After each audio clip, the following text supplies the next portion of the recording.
നമ്മൾക്ക് ഈ ധ്യാനം ശരിക്കങ്ങ് പോകണമെങ്കിൽ ഇതങ്ങ് ദഹിക്കണം, ഇത് സിങ്കാകണം. അത് സിങ്കാകുന്നത് സിങ്കായ 2-3 പേര് വന്ന് ഇങ്ങനെ പറയുമ്പോഴാണ്. അതുകൊണ്ടാണ് രാവിലെ നമ്മളങ്ങനെ പറഞ്ഞു കഴിഞ്ഞപ്പോൾ കുറേ കൂടി എളുപ്പം മനസ്സിലായില്ലേ എന്ന പോലെ ഒരു 2-3 പേര് കൂടി വന്ന് ഒന്ന് പറയുക. ഇന്ന് രാവിലെ വന്നവർ വരാൻ പറയുമ്പോൾ ആദ്യം വന്നവരെ ഓടി വരണത്. കാരണം ഇപ്പോൾ ഭയം പോയില്ലേ, ഇങ്ങോട്ട് ഓടി വന്ന് ഇവിടെ നിന്ന് പറയുമ്പോൾ ഭയങ്കര ഒരു അഭിഷേകമാണ്. Yes please. അതുകൊണ്ട് വരാത്തവർ വരണം.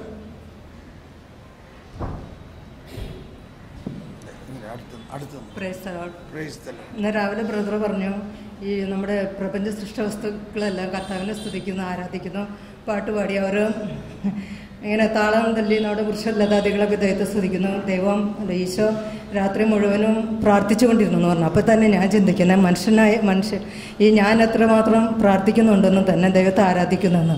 കാരണം പ്രപഞ്ച സൃഷ്ടികൾ ആത്മാവില്ലാത്ത സൃഷ്ടി വസ്തുക്കൾ ദൈവത്തെ ഇത്രമാത്രം ആരാധിക്കുന്നെങ്കിൽ ഞാൻ അത്രമാത്രം പ്രാർത്ഥിക്കുന്നില്ല. ഈശോ തന്നെ രാത്രി മുഴുവനും ഇരുന്ന് പ്രാർത്ഥിച്ചു. അപ്പോൾ എനിക്ക് കൂടുതൽ പ്രാർത്ഥിക്കണം എന്നുള്ളൊരു ചിന്താഗതി വന്നു. പിന്നെ അതല്ല, എനിക്ക് 57 വയസ്സ് പ്രായമുണ്ട്. ഈ കാലത്തിനിടയ്ക്ക് ഞാൻ ഒത്തിരി ധ്യാനങ്ങൾ കൂടിയിട്ടുണ്ട്. അപ്പോൾ ഞാൻ ഇന്നലേക്ക് വരാൻ സാധിച്ചില്ല. ഇന്നും ഞാൻ ധ്യാനിക്കാൻ വന്നപ്പോൾ വിചാരിച്ചു ആദ്യം പ്രാർത്ഥന, ദൈവസ്നേഹം, ക്ഷമിക്കുന്ന സ്നേഹം, ഇങ്ങനെ ഓരോ ക്ലാസ്സുകളായിരിക്കുമെന്ന് ഞാൻ വിചാരിച്ചത്. പക്ഷെ ഒന്നും ഇപ്പം ഇതുവരെ ഞാൻ അറ്റൻഡ് ചെയ്യാത്ത ഒരു ധ്യാനമായിരുന്നു ഇപ്പം നടന്നുകൊണ്ടിരിക്കുന്നത്. അതുപോലെ ഈ വചനം, ഈ സങ്കീർത്തനങ്ങൾ ഇതുപോലെ വിശദീകരിച്ചുള്ള ഇങ്ങനെ വളരെ നിഗൂഢമായ രഹസ്യങ്ങൾ വെളിപ്പെട്ട് കിട്ടിയത് ഈ ധ്യാനത്തിലാണ്. Praise the Lord. അടുത്ത ആള് വേഗം വരാം. നിങ്ങൾ നേരത്തെ ഇവിടെ വന്ന് നിൽക്കുന്നതാണ് ഉചിതം. ഞാനുദ്ദേശിച്ച് ആൾത്താര തയ്യാറാക്കാൻ വരണം ഉദ്ദേശിച്ചു. സ്നേഹമുള്ളവർ, എൻ്റെ പേര് ആൻ്റണി ചേട്ടൻ. ഞാൻ നമ്മുടെ ലിലി ചേച്ചിയുടെ കൂടെ പ്രാർത്ഥന സമൂഹത്തിൽ കൂടിയിട്ട് 10-16 കൊല്ലമായി. ഞാൻ പാളയം പള്ളിയിലെ കപ്പ്യാരാണ്. 24 കൊല്ലം കപ്പ്യാരാണ്. 1 കൊല്ലം കൂടി എങ്ങനെയെങ്കിലും തട്ടിമുട്ടി ഇവിടെ നിൽക്കണമെന്നുണ്ട്. പക്ഷെ പല രോഗങ്ങളും ഇവിടെ പലരുടെയും ചെറിയ ചെറിയ സഹായം കൊണ്ടൊക്കെയാണ് ഞാൻ ജീവിക്കുന്നത്. പിന്നെ ഇന്ന് എനിക്ക് കാലുമ്പോൾ നിറച്ച് മന്ദമാതിരിയാണ്. അതെൻ്റെ രോഗത്തിൻ്റെ ലക്ഷണമാണെന്നാണ് ഡോക്ടർ പറഞ്ഞത്. ഇന്നലെ 2 ദിവസം മുന്നേ ഫിലോമിന ആസ്പത്രിയിൽ പോയി ചെക്ക് ചെയ്തിരുന്നു. ഞാൻ ഹാർട്ട് പേഷ്യൻ്റാണ്. ചെക്ക് ചെയ്തപ്പോൾ അവർ പറഞ്ഞ് എന്തോ ഒരു രോഗമുണ്ട്, അത് കുറച്ച് കൂടുതലാണ്, അത് ബ്ലഡിലത്ര, അതുകൊണ്ടാണ് ഈ നീര് വരുന്നതെന്ന്.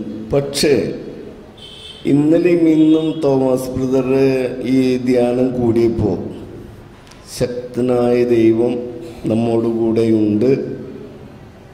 ദൈവത്തിൽ ആശ്രയിച്ചാൽ നമുക്കൊന്നിനൊരു കുറവും വരില്ല. ഈ തോമസ് ബ്രദർ ധ്യാനം ഞാനിപ്പോൾ ചുരുങ്ങിയതൊരു 10,000 ധ്യാനം കൂടിയിട്ടുണ്ടാവും, ഓരോ മാസവും അല്ലെങ്കിൽ ഓരോ ദിവസവും ഇതൊക്കെ കൂടിയിട്ട്. പക്ഷേ തോമസ് ബ്രദർ ഈ ധ്യാനം ഞാൻ ആദ്യമായിട്ടാണ് കൂടുന്നത്. ഇതിന് മുന്നേ 1-2 പ്രാവശ്യം ഇവിടെ വന്നിരുന്നു. എനിക്ക് കൂടാൻ സാധിച്ചില്ല. എൻ്റെ ഈ രോഗത്തിൻ്റെ ചില കാരണങ്ങൾ കൊണ്ടാണെന്ന് തോന്നുന്നു എനിക്ക് കൂടാൻ സാധിച്ചിട്ടില്ല. പക്ഷേ ഇന്നലെ ഇന്നും ധ്യാനം കൂടിയപ്പോൾ ഈ മന്തല്ല നീരുള്ള കാല് വെച്ച് ഞാൻ വളരെ ബുദ്ധിമുട്ടിയാണ് നടക്കുന്നത്. ചിലർക്കൊക്കെ അറിയാം ഇവിടെ. എന്നാൽ ഇപ്പം ഈ ഭക്ഷണം കഴിച്ച് വന്നപ്പോൾ എനിക്കൊരു പുതുജീവൻ കിട്ടിയ മാതിരി. നിങ്ങൾ കണ്ടില്ലേ ഞാനിവിടെ ഡാൻസ് കളിച്ച് പാട്ട് പാടിയത്? എനിക്ക് എന്തോ ഒരു ഊർജം കിട്ടിയ മാതിരി. ഞാൻ വളരെ വിഷമിച്ചാണ്. താഴ്ന്ന മേലെ കയറുമ്പോഴേക്കും ജീവൻ പോയ മാതിരിയാണ് എൻ്റെ അവസ്ഥ. അപ്പോൾ ഡേവിസേട്ടൻ പറയാം അവിടെ കുറച്ച് നേരം ഇരുന്ന് വിശ്രമിക്കുക. എന്നാലും പിന്നെ ഈ ദൈവത്തിൻ്റെ അടുത്ത് ശുശ്രൂഷ ചെയ്യുന്നതുകൊണ്ട് എനിക്ക് എന്തോ ഒരു ശക്തി ഉണ്ടെങ്കിലും താൻ പാതി ദൈവം പാതി എന്നുള്ള മാതിരി. എനിക്കാണെങ്കിൽ ആ വിശ്വാസക്കുറവുണ്ട്. ഈ പണ്ടാരം എനിക്ക് വല്ല തളർച്ച പറ്റാവോ എന്നാണ് എൻ്റെ വിചാരം. ഈ രോഗങ്ങളൊക്കെ ഉണ്ടെങ്കിലും തളർന്നു പോകാവുമെന്ന്. പക്ഷെ എൻ്റെ സ്നേഹം നിറഞ്ഞവരെ, തീർച്ചയായും ഒരു വ്യത്യസ്തമായ ധ്യാനമാണ്. എനിക്ക് തീർച്ചയായും പറയാൻ സാധിക്കും. ഇനി നമുക്ക് 3 ദിവസം കൂടി ഇനിയും കണ്ട് ആസ്വദിക്കാം, അല്ലെങ്കിൽ കണ്ട് ദൈവത്തിൻ്റെ വചനം നമുക്ക് പങ്കുവയ്ക്കാം.